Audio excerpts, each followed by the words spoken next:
വിശുദ്ധ യോഹന്നാൻ എഴുതിയ സുവിശേഷം 19-ാം അധ്യായം 17 മുതൽ 22 വരെയുള്ള തിരുവചനങ്ങൾ. അവർ യേശുവിനെ ഏറ്റുവാങ്ങി. അവൻ സ്വയം കുരിശും ചുമന്നുകൊണ്ട് തലയോടിടം എബ്രായ ഭാഷയിൽ ഗോൽഗോഥ എന്ന് വിളിക്കപ്പെടുന്ന സ്ഥലത്തേക്ക് പോയി. അവിടെ അവർ അവനെ ക്രൂശിച്ചു, അവനോടൊപ്പം മറ്റ് 2 പേരെയും, യേശുവിനെ മധ്യത്തിലും അവരെ ഇരുവശങ്ങളിലായും. പീലാത്തോസ് ഒരു ശീർഷകം എഴുതി കുരിശിന് മുകളിൽ വച്ചു. അത് ഇങ്ങനെയായിരുന്നു: നസറയനായ യേശു, യഹൂദരുടെ രാജാവ്.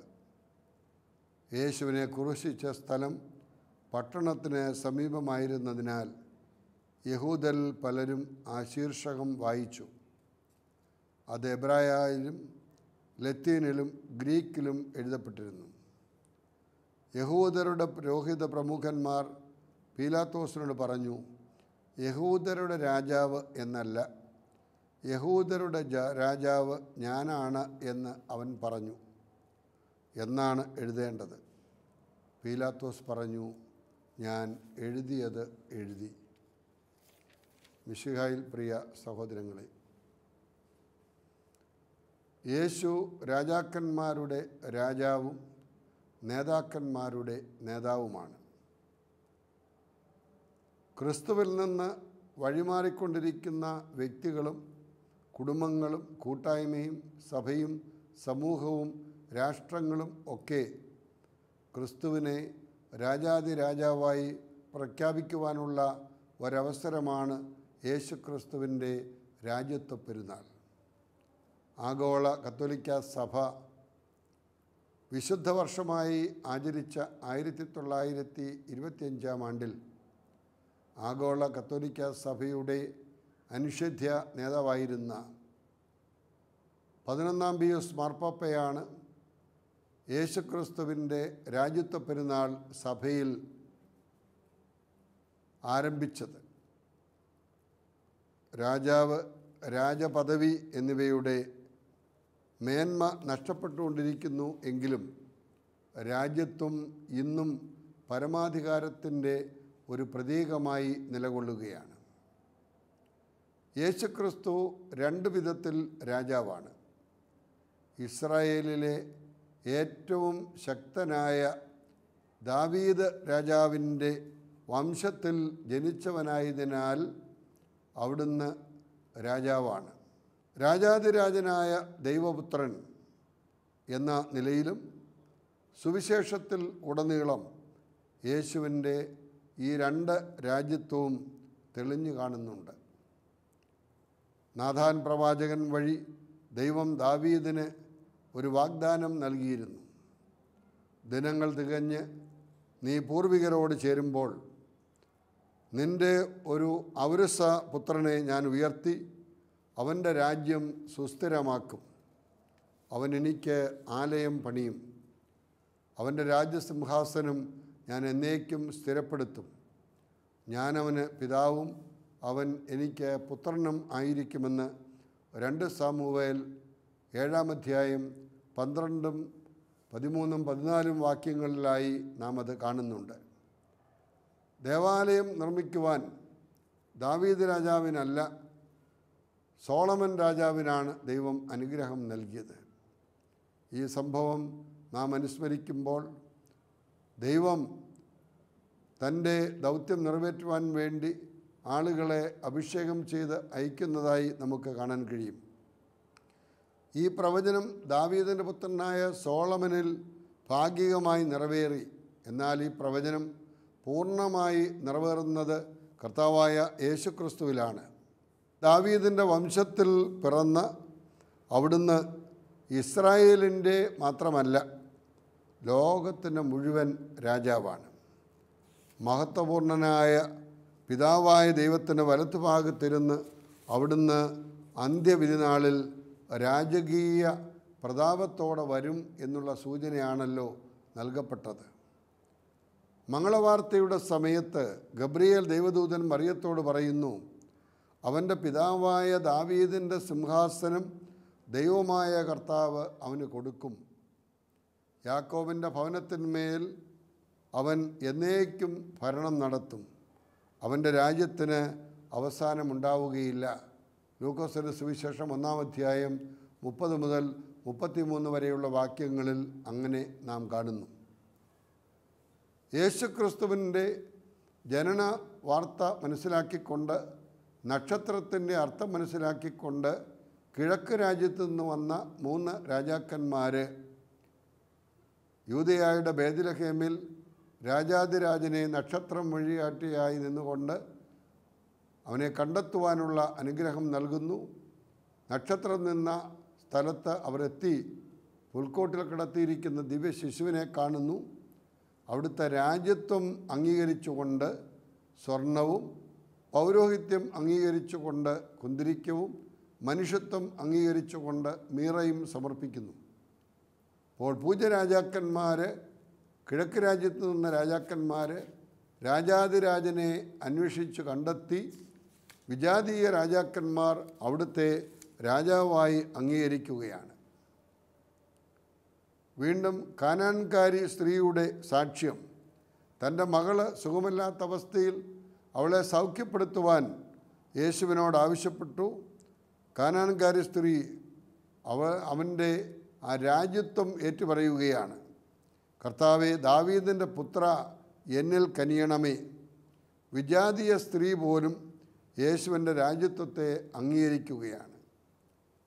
ജെറുസലേമിലേക്കുള്ള രാജകീയ പ്രവേശനത്തിൽ ജനങ്ങളുടെ ഉദ്ഘോഷം, സമാധാനകാലത്ത് ജനങ്ങളുടെ ക്ഷേമം അന്വേഷിച്ച് ഇറങ്ങിപ്പുറപ്പെടുന്ന രാജാക്കന്മാരെ പോലെ വിനീതനായി ഒരു കഴുതക്കുട്ടിയുടെ പുറത്ത് കയറി ജെറുസലേമിലേക്ക് ജൈത്രയാത്ര നടത്തുന്ന രാജാതിരാജനെ കാണുമ്പോൾ ദാവീദിൻ്റെ പുത്രനായ രാജാവാണ് അതിലുപരി കർത്താവിൻ്റെ നാമത്തിൽ വരുന്ന രക്ഷകനാണെന്ന് മത്തായിയുടെ സുവിശേഷം 21-ാം അധ്യായം 5-ാം വാക്യത്തിലൂടെ നമ്മെ ഓർമ്മിപ്പിക്കുന്നുണ്ടല്ലോ.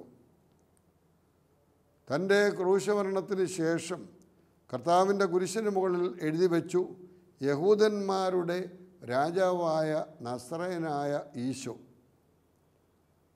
ജനത്തിനു മുമ്പും അത് വളരെ വ്യക്തമായി കാണത്തക്ക രീതിയിൽ ചിലപ്പോൾ ക്രൂശിക്കുവാനുള്ള ആളുകളെ കൊണ്ടുപോകുമ്പോൾ അവരുടെ കഴുത്തിൽ എന്ത് കാരണത്താൽ, അല്ലെങ്കിൽ അവരാരാണ്, എന്ത് കാരണത്താൽ അവർ ഈ ശിക്ഷ അനുഭവിക്കുന്നു എന്നുള്ള സൂചന നൽകിക്കൊണ്ടാണ് അയക്കുന്നത്. ഇല്ലെങ്കിൽ കുരിശിൽ മരിക്കുന്ന അവസരത്തിൽ അവിടെ അത് തൂക്കിയിടും. ഇവിടെ യേശുവിൻ്റെ ജനനത്തിന് മുമ്പും അവിടുത്തെ ജീവിതത്തിലുടനീളം മരണത്തിലും ഉയർപ്പിലും 2-ാം വരവിലും രാജ്യത്വമുള്ളവനായിട്ടാണ് അവിടുന്ന് കാണപ്പെടുന്നത്. സർവ്വപ്രപഞ്ചത്തിൻ്റെ സൃഷ്ടാവും രക്ഷകനും പരിപാലകനും എന്ന നിലയിൽ അവിടുന്ന് രാജാവാണ്. മനുഷ്യകുലത്തിൻ്റെ വിധികർത്താവും സ്വർഗരാജ്യത്തിൻ്റെ ദാതാവും എന്ന നിലയിലും അവിടുന്ന് രാജാവാണ്. ഇനിയും ആ രാജാവിൻ്റെ പ്രത്യേകത നോക്കുമ്പോൾ ദരിദ്രനായ ഒരു രാജാവിനെ നാം കാണുകയാണ്. ദരിദ്രരായ നമ്മെ സമ്പന്നരാക്കുവാൻ സമ്പന്നൻ ദരിദ്രനായി മാറിയ ഒരു രാജാവ്, കാലിത്തൊഴുത്തിൽ വന്ന് ജനിക്കുന്ന ഒരു രാജാവ്, പിള്ളക്കച്ച കൊണ്ട് പൊതിയപ്പെട്ട് നെറ്റിയിലെ വിയർപ്പ് കൊണ്ട് അധ്വാനിച്ച് ജീവിച്ച, തലചായ്ക്കുവാൻ ഇടമില്ലാതെ അലഞ്ഞ, അന്യൻ്റെ കല്ലറയിൽ സംസ്കരിക്കപ്പെട്ട വിനയാന്വിതനായ ഒരു രാജാവിനെ നാം അവിടെ കാണുകയാണ്. ദൈവത്തോടുള്ള സമാനത നിലനിർത്തേണ്ട കാര്യമായി പരിഗണിക്കാതെ തന്നെ ശൂന്യപ്പെടുത്തിക്കൊണ്ട് സ്വർഗം വിട്ട് ഭൂമിയിലേക്കിറങ്ങി മനുഷ്യനായി തീർന്ന ഒരു രാജാവിനെ അവിടെ നാം കാണുകയാണ്. മരണത്തോളം, കുരിശു മരണത്തോളം കീഴ്പ്പെടുത്തിയതായ, താഴ്മയുള്ളവനായ, ഒരു അനുസരണമുള്ളവനായ ഒരു രാജാവിനെ അവിടെ നാം കാണുകയാണ്. കഴുതപ്പുറത്ത് എഴുന്നള്ളി വന്ന വിനയാന്യതനായ രാജാവ്. അവിടുന്ന് സഹനത്തിൻ്റെ രാജാവാണ്. നമ്മുടെ പാപങ്ങൾക്ക് പകരമായി പരിഹാരമായി പാടുപിടകൾ സഹിച്ച സഹനദാസനെന്ന് ഈ രാജാധിരാജനെ വിശേഷിപ്പിക്കുന്നുണ്ടല്ലോ. നിന്നാപാത്രമായി ചുവന്ന കുപ്പായം ധരിച്ച് മുൾക്കിരീടം ധരിച്ച കർത്താവ്, മുഖത്ത് തുപ്പലേറ്റ് സഹനത്തിൻ്റെ പാനപാത്രം സന്തോഷത്തോടെ കുടിച്ച കർത്താവ്, ഈ രാജാവ് ശുശ്രൂഷയുടെ രാജാവായിട്ട് അറിയപ്പെടുകയാണ്. തൻ്റെ ശിഷ്യന്മാരുടെ കാലുകൾ കഴുകിക്കൊണ്ട്, നിങ്ങളെന്നെ ഗുരുവെന്നും നാഥനെന്നും വിളിക്കുന്നു, ശരിയാണ്.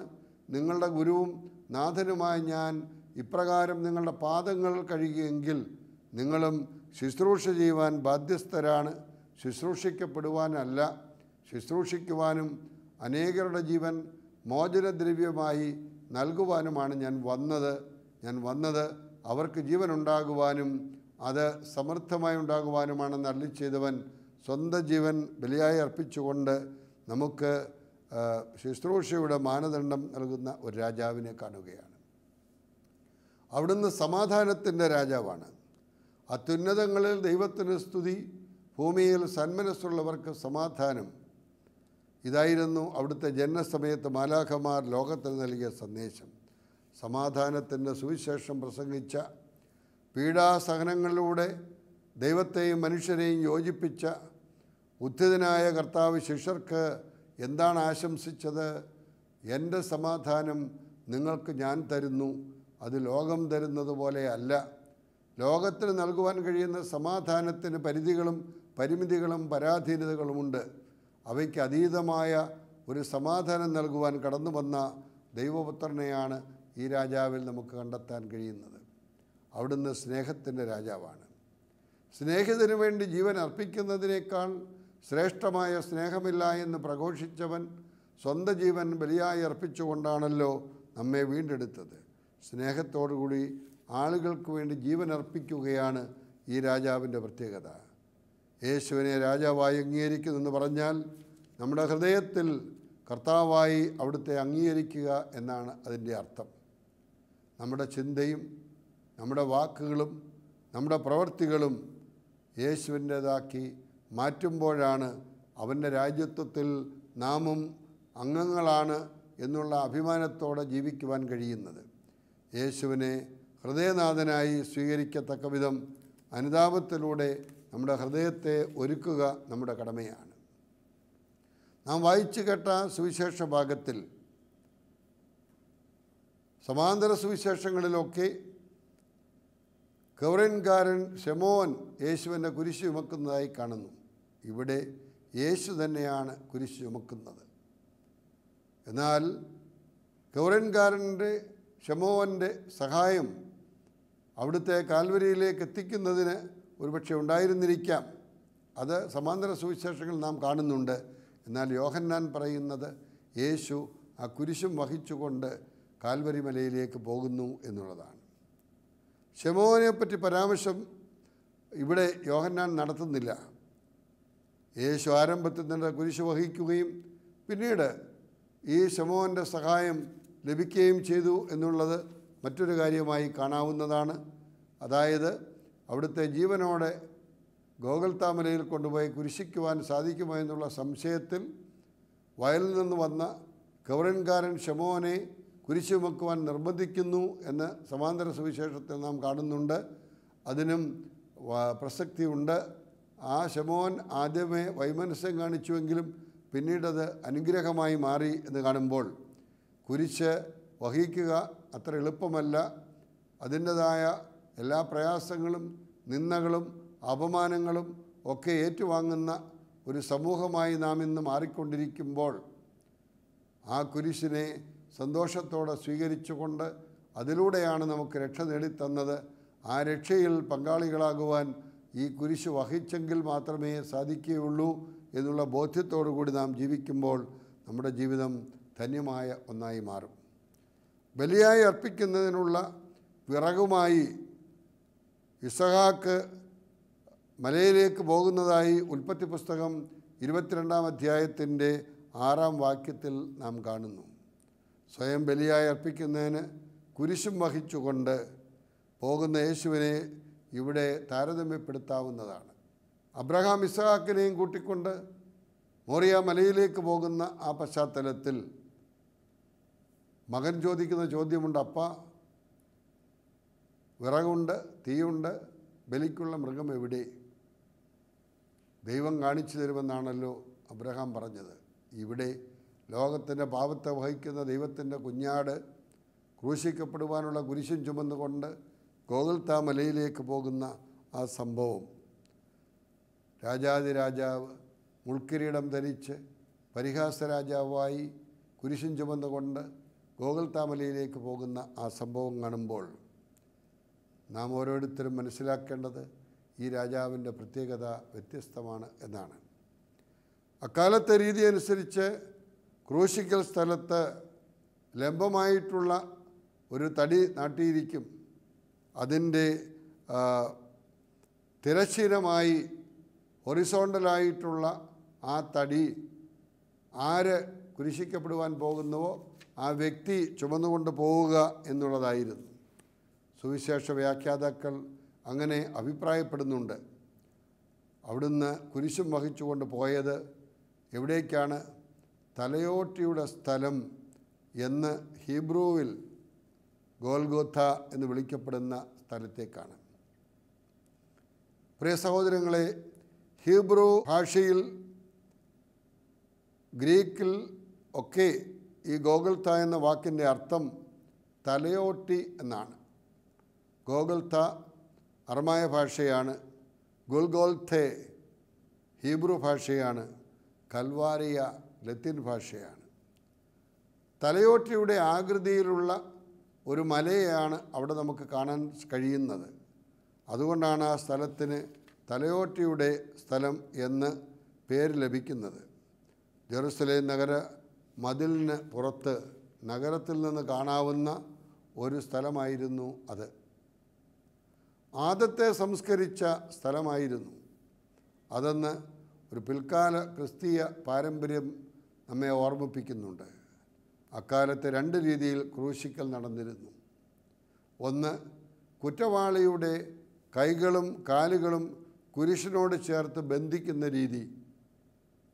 രണ്ട്, ആണികൾ ഉപയോഗിച്ച് കുരിശിൽ കൈകാലുകളൊക്കെ തറച്ചിടുന്ന ഒരു രീതി. യോഹന്നാൻ സുവിശേഷം 20-ാം അധ്യായത്തിൻ്റെ 20-ാം വാക്യത്തിൽ അവിടുത്തെ കൈകളിലെയും കാലുകളിലെയും ആണിപ്പഴുതുകൾ കാണുമ്പോൾ രണ്ടാമത്തെ രീതിയിലാണ്, അതായത് ആണികളാൽ തറയ്ക്കപ്പെട്ടാണ്, കുരിശിനോട് തറയ്ക്കപ്പെട്ടാണ് യേശുവിനെ ക്രൂശിച്ചത് എന്ന് കാണാൻ കഴിയും. കർത്താവിൻ്റെ ഇരുവശങ്ങളിലുമായി 2 പേരെ കുരിശിച്ചു. യോഹന്നാൻ്റെ വിവരണമനുസരിച്ച് യേശുവിൻ്റെ കുരിശിക്കൽ നടന്നത് മധ്യാഹ്നത്തിന് ശേഷമാണ്. യോഹന്നാൻ സുവിശേഷം 19-ാം അധ്യായം 14-ാം വാക്യത്തിൽ അത് നാം കാണുന്നുണ്ട്.